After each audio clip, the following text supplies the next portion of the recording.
Hello, my name is Alia, 33 Famila, or Leah for short. After an incident at work, I've been ordered to go through a mandatory minimum of 8 sessions of therapy.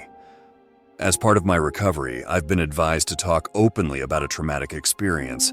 However, as they didn't specify who to talk about it with, I figured I could use a public forum. I may be skirting the intentions a bit, but this was doomed to fail from the start.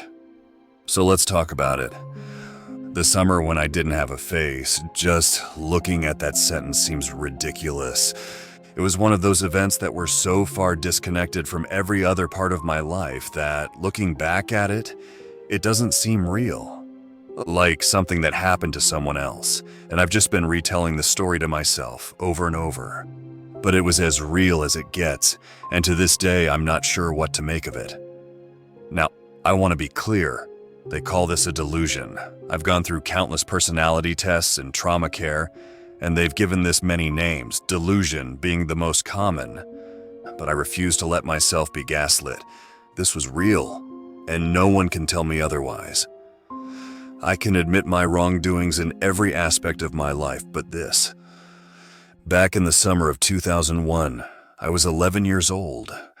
I'd been playing with my friend Amani over at her place all day, and we kind of forgot the time. I was supposed to come straight home after having dinner at her place, but we got stuck watching The Emperor's New Groove.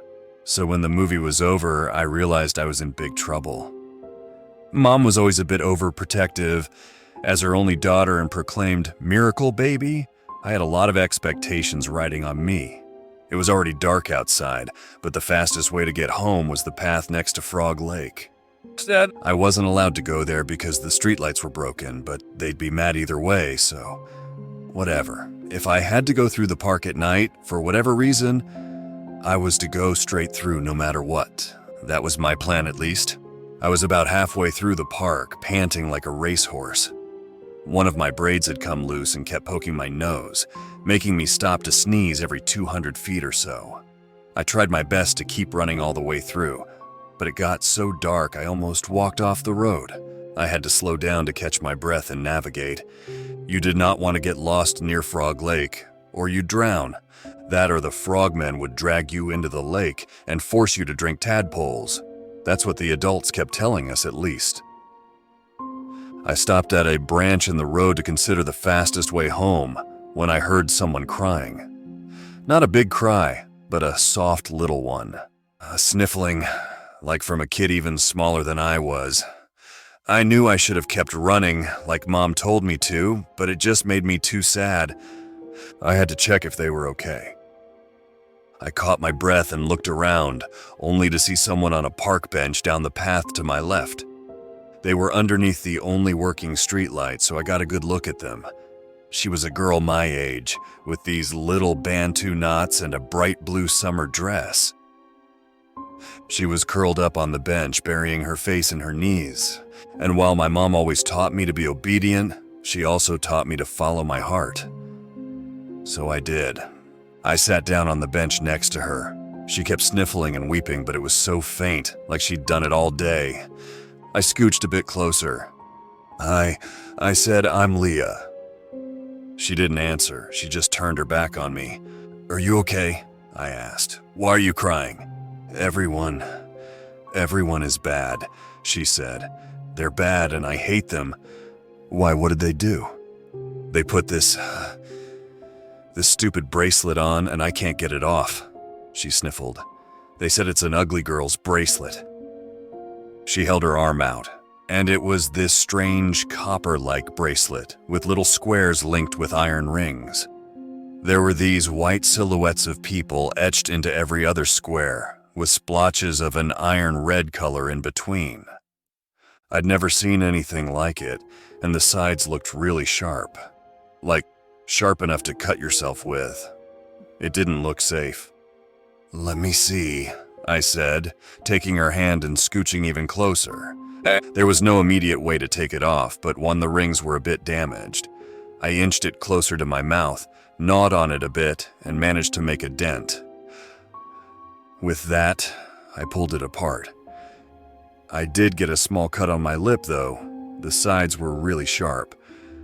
As the bracelet came off, the sniffles stopped. The girl turned to me. "Thanks, Leah," she said. "I've waited all day for someone to help me." And as she turned around, she smiled at me. Her eyes weren't red from crying. Her nose wasn't wet with snot. She looked perfectly normal. And she had my face.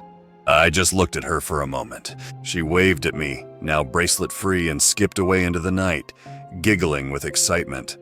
The bracelet, still in my hand, crumbled into rust. The light above, the only working light on the street, flickered. Something about it just felt wrong, and I got back on my feet. I ran home as fast as I could. When I got home, my dad was waiting by the door. I shut the door behind me, kicked off my shoes, and ran headfirst into him, crying my eyes out. I hadn't even noticed that I had this shiver. Maybe it was just adrenaline running off. I hugged his sweater and cried. After a few seconds, I noticed he wasn't moving. No pats on the back, no comforting words. No cute nicknames or kisses on the cheek. I stepped back and looked up at him. He was holding his hands out like he was ready to defend himself. His eyes had gone wide and his mouth hung open like a fish out of water. He'd never looked at me like that before. Never. "Dad?" He fell backwards and knocked over a lamp. He crawled away from me, desperate to put distance between us. "Yeah, Jada," he called out, "Jada." I couldn't stop crying. I was scared and I didn't understand. He looked at me like I was a wild animal, when all I wanted was my dad. He hurried into the backyard, calling out to my mother over and over. He had this high-pitched note that I hadn't heard before, like he'd been hurt. I just sat down on the floor, buried my face between my knees and cried. My tears felt strange on the skin of my knees, and I sat there for a couple of minutes until I heard a door open. I didn't look up. I was scared to see my dad like that again. "Leah, sweetie?" It was my mom. "Honey, are you there?" I got back on my feet. It was my mom on the other side of the room. She'd blindfolded herself with a towel from the bathroom. "I'm here, Mom." "Leah, honey, can you come here?" I walked up to her, but when I was about 6 feet away, she held up a hand, urging me to stop. "Slowly, honey," she said. "Come here." She held out her hands. Looking back at it, I think she wanted to be sure I didn't try to take off her blindfold. We held hands, and she tried her best to smile. "Did you go by the lake?" she asked. "I need you to be honest with me." "I didn't want to be late. You'd be mad. So you went by the lake, right?" I took a deep breath and slumped my shoulders. My mom held my hands in a tight grip. "Yeah," I admitted. "I'm sorry." My mom swallowed. I could hear her struggling to keep her breath steady. She was right there on the edge of panic. "We're gonna fix this, honey," she said. We're gonna fix this." She made her way back to the kitchen and pulled out a paper bag. She told me we were playing a game and that I would get a prize if I kept the bag on. I was allowed to make holes for the eyes if I kept sunglasses on underneath. But I couldn't take it off. If I did, I had to warn them first. All the while, I could see my dad in the backyard, retching his guts up. "You gotta keep the bag on, honey," Mom said. "You gotta promise." I promised. That night, my dad could barely look at me. All he could give me was quick glances, and I could tell it was painful to him. He wanted to hug me, to care for me, but he was too scared. I'd never seen my dad scared of anything, and having him scared of me was heartbreaking. I could see the conflict in him. At least now he was back to calling me his little Leah. It was a start. My mom made me a sandwich and chocolate milk, but I had to eat it in my room. As soon as I was done, I had to put the bag back on. That first night, I sat by the edge of my bed and ate my sandwich in silence. The crust was cut off like always. My mom was waiting just outside the door, but she couldn't come in as long as my paper bag was off. I didn't understand. How could I? "Mom," I said, "what's happening?" "Something bad happened, honey," she said, "but we're gonna fix it. You're gonna be okay." "I feel okay, Mom." "I know you do, honey.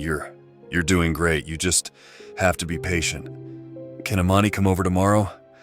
I'm sorry, no. She can't come over until you're better. But we were gonna listen to CDs. I'm sorry, honey. When I finished and put my bag back on, my mom came to my room and left a glass of water, toothpaste, and a toothbrush. I couldn't brush my teeth in the bathroom for some reason. Bag off. Brushing, bag on again. Mom said goodnight through the door. I could hear her sobbing as she went back downstairs. I couldn't sleep that night. I twisted and turned for hours on end, but my pulse just wouldn't go down. Finally, I decided to use the bathroom, stretch my legs for a bit. Only then did I realize they'd blocked my door. Standing there, turning the knob over and over, I realized I was stuck. I could hear my parents arguing downstairs through the door. Snippets of a longer, angrier conversation. I'm gonna call them, Dad said. First thing in the morning, we're calling them. You think they'll help us? You think they'll just do that, Al? Out of the goodness of their hearts? What are we gonna do then? Have you forgotten what it cost us last time? What are we gonna do then? Have you forgotten what we paid? I haven't forgotten a goddamn thing, but what are we gonna do then? We're dealing with this, you and me, we're dealing with this. There was a quiet that hung in the air. Something that Mom had said sounded bad. Like dealing with this was a bad thing. We're gonna need a gun. I woke up early the next morning, still leaning against the door. When my mom finally let me out, she had a few rules for me to follow until everything got sorted out. I was to stay inside. Above everything, I couldn't go outside. This was for my own protection, apparently. Secondly, I was to not look at my own reflection. Not through puddles, a reflection in the windows, the bathroom mirror, anything. No looking at myself. Third, I could not touch my own face without gloves. The gloves I was given turned out to be oven mitts. And finally, if I ever took off the paper bag or whatever they chose to conceal me with, I had to tell them about it in advance. That first day was the worst. I kept getting this awful claustrophobic feeling, like I was stuck in that damn bag. I had trouble breathing and I felt trapped. Once I took it off without warning my mom, but she managed to shield her eyes before it was too late. When I put the bag back on, I could tell she was furious. For a moment, I thought she was going to hit me. She'd never looked at me like that before. Please, you can't just take it off, she said. Never do that. Never again. Dad just wasn't around. He was out all day and only came back to fetch something from the garage. He and Mom talked for a bit on the driveway, then he was off again. He looked like he'd been crying. All the while, I was walking around with my face concealed and oven mitts covering my hands. Mom had taken down all mirrors and Dad had covered the windows with brown packing tape. While I wasn't allowed to go anywhere, my mom still tried her best to keep me calm. She made me popcorn and allowed me to talk to Amani on the phone, as long as I didn't say anything about being sick. We didn't talk for long. I ended up listening to my new Destiny's Child CD on my own. That memory of sitting on the floor of my childhood room wearing that bag and a pair of oven mitts is burned into my mind. While Mom was busy, I remember my jewelry box. It had mostly plastic rings and clip-on earrings, but it had a built-in mirror on the inside of the lid. If I wanted to, I could see what the fuss was about. I dug it out and called out to Mom that I was taking off the bag in my room for a while. That way, I'd at least get a warning knock before she entered. So I sat there, box in hand. I took off my oven mitts and opened it. As soon as the lock clicked, I got this chill up my spine. Like dipping your toes in cold water, knowing you're about to wade out into the deep. I knew what I was doing was wrong, but it wasn't just wrong because Mom said so, but because I was doing something I shouldn't be able to do. I was breaking more than just rules. Still, I opened the box slowly. As soon as I saw the edge of my reflection, I heard something, a laugh in the distance like a looming thunderstorm, a bright, joyous shriek. I slammed the box shut, and the laugh was reduced to a giggle. Then nothing. My hands were so warm that I could feel my fingers sweating. I could have sworn the box was hurting me. Still, I had to try again. I had to know. I clicked the lid open again and heard a plastic crackle. It wasn't coming from the box, but something in the room. Looking around, I didn't see anything obvious. I could hear my heart beating through my chest. Then I looked up. My toys had moved. Every doll, every stuffed animal. Their heads were turned towards me. I closed my eyes, trying to convince myself I was imagining it. I opened lid just a little and heard another crack. And again, the distant laugh. But now, it was more like a hysterical cackle, almost mechanical, repeating in the same pattern, louder and louder. I saw my own throat. My skin looked ashen and dry. I could see my discolored veins, every set of eyes on every poster turned towards me. And it was only now that I noticed that everything looked different. Every toy, every picture, anything with a pair of eyes. The entire room was staring at me intently. Their eyes had changed color. They looked like mine. I kept opening the box slowly. Something in me wanted to close it, to throw it away. There was a banging noise like distant thunder, and that ever-growing laugh. I saw my chin, withered skin breaking into something pale. I held my hand up, about to touch my own face, to feel it out. I know I shouldn't. I know there were rules, but in the edge of the reflection, I saw my hand come closer. And as I touched my chin with the edge of my index finger, I swear, I felt bone. Then my reflection moved. My mom burst through the door. She'd been trying to get my attention by banging on the door, but it was as if I'd been hypnotized. She came in with her eyes closed, wielding a hammer from Dad's toolbox. "Put it down," she screamed. "Put it down now." I put down the jewelry box. Seconds later, she fell to her knees and smashed it to pieces. She kept hitting it over and over until her arm grew weak. When she couldn't hit it anymore, she just dropped the hammer to the floor. She ripped a pillowcase from my bed and wrapped it around my head.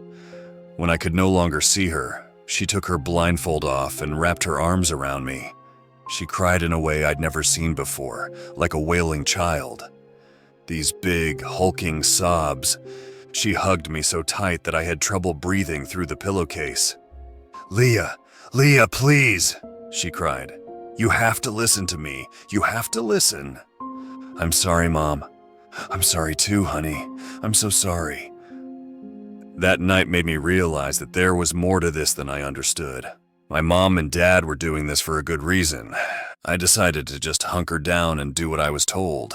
To see this as being sick, watching movies, eating snacks, and just waiting for it to be over. I didn't mind anymore. We were in this together. Over the next few days, things started to turn into a new kind of normal. I spent most of my time with Mom just hanging out, watching TV, playing games on our shared computer. I was obsessed with The Sims, and I got to play as much as I wanted. Mom would sit next to me, asking me about the characters and the stories I was making up. She even let me take off the oven mitts as long as I kept the bag on. We'd also made a cover using the pillowcase she'd ripped up, so I had a more comfortable option. But I was often reminded that something was wrong. Dad wouldn't come home until late in the night, and I had to keep lying to Imani about why we couldn't hang out. Mom just gave me this apologetic look, but didn't say anything. We trusted one another now. It was a white lie.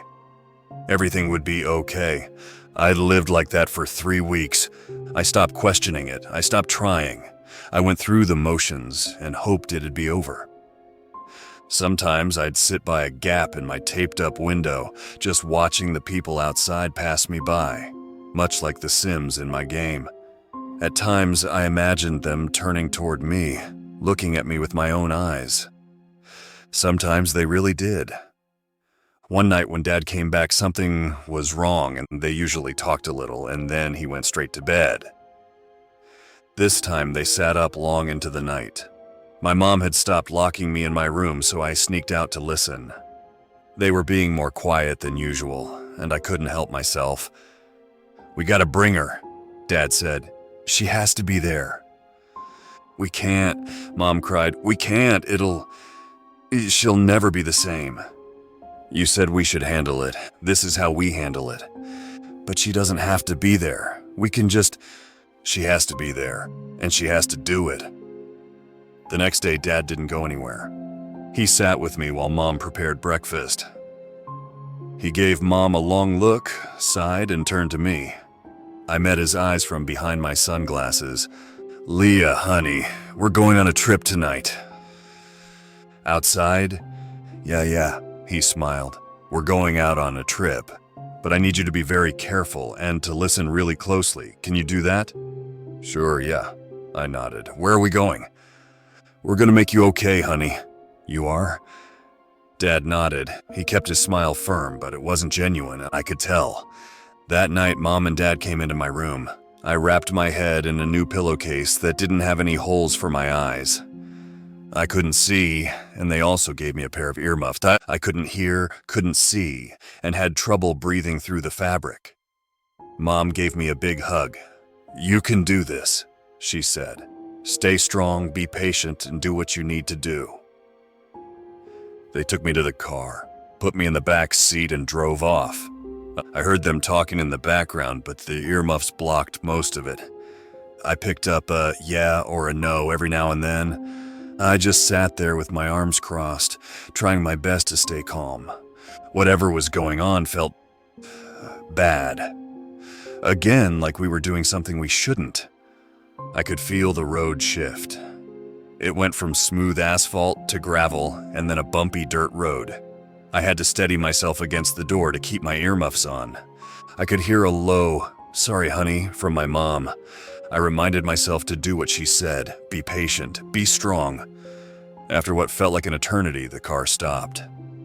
Still seeing nothing, the car door opened and a hand led me outside.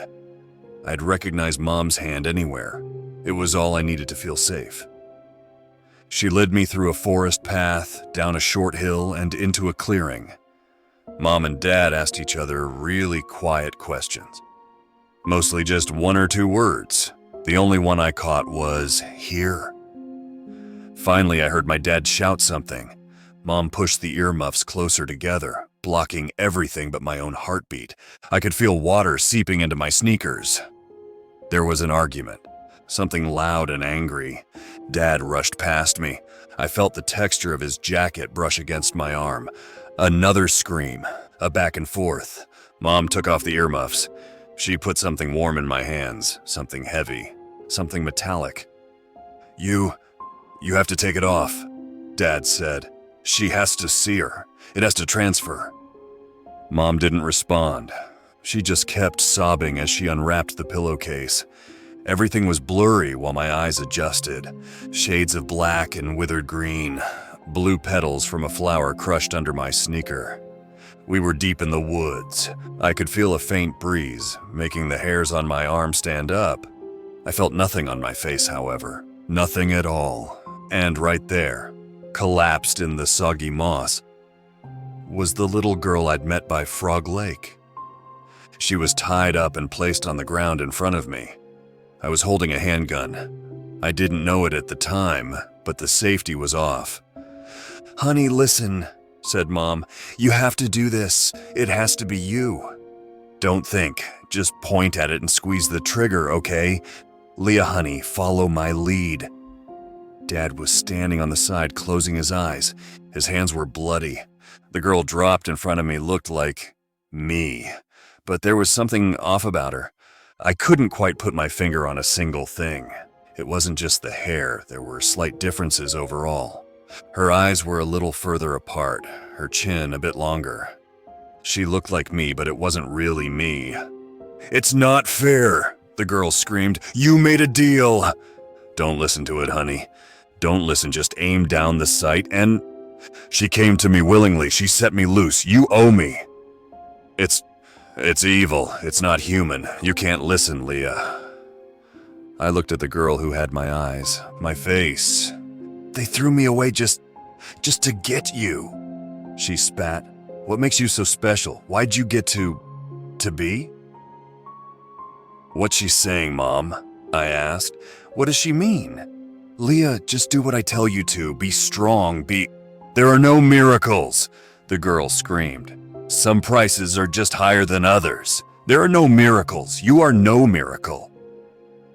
I could see her losing herself, the bone structure of her skull pushing against my ill-fitting face, eyes losing their color, hair withering as her scalp was laid barren, Bantu knots dropping like little pine cones. She shrieked at me with a manic smile on my face. She was becoming less of a girl and more of a thing. One or none, they said, one or none, one or none. She twitched closer before my dad put his boot on her back, pushing her into the wet moss. Guess which one of us got the one? And which one got dumped in a lake with nothing but a fucking bracelet? I looked up at my mom. She met my gaze. She couldn't help but to look at me. And she saw something she shouldn't have. I don't know what she looked at in that moment, but her eyes dilated and a scream got stuck in her throat. Her eyes crossed as she fell backwards, struggling to breathe. My dad came up behind me, pointed my head forward, and aimed my arms for me. All I had to do was pull the trigger and I'd save everyone. Mom, Dad, I'd get my face back. Remember this, the girl thing purred. Remember this every time you look yourself in that goddamn mirror, little miracle. I squeezed the trigger and the gun went off. For a moment, the world stood still. In the muzzle flash, I had this brief image of sitting on that park bench next to Frog Lake, holding hands with a sister I never had. A sister that was never truly born, dropped unceremoniously into the depths of the lake. A promise fulfilled to a power below. But in that eternal moment, in the white flash of the gun, we were just sitting on the bench together, holding hands. What happened afterwards is a bit of a blur. My mom was taken to the hospital. I didn't have to wear the pillowcase anymore. My dad threw the gun in a lake. And then we never talked about any of that ever again. Not that we got much chance to. Weeks later, my mom got diagnosed with cervical cancer. She lasted 4 years. My dad died of a brain aneurysm on my 17th birthday. I moved out of Tomscock, Minnesota to live with my aunt in West Virginia. I'd spend my time at the computer. It started with mods for games and slowly turned into front-end programming. Got a nice job, nice benefits, and a move to Orlando to work at a proper office. I've been working there ever since, going on, 11 years? It feels strange putting this all to paper. I've had no one to talk to about it, and medical professionals don't really agree with the whole notion of giving their mental patient the benefit of the doubt. There was an incident at work. We'd closed a deal with a large client, and my boss was doing this pep talk where we all went around the room with a mirror to psych ourselves up. We were to say an amazing thing about ourselves. When I looked at myself, I was going to say I had a great sense of humor, but my words got stuck in my mouth. Looking back at me was me. But not really. It was me, but I had Bantu knots in my hair, and then I saw myself blink. I don't really know what happened after that. I broke the mirror and tried to stab someone with a cake knife, apparently. I was carried out by security and put on immediate medical leave. They'd never had a problem with me before, and I'm team lead in a group of 9 people, so they're not eager to get rid of me. Now I can't stress this enough. I'm fine. This hasn't happened before. I think, if anything, this had to do with my boss calling me a miracle worker. And it triggered something in me. Maybe something out there lives on through me. And maybe that something wants desperately to come back.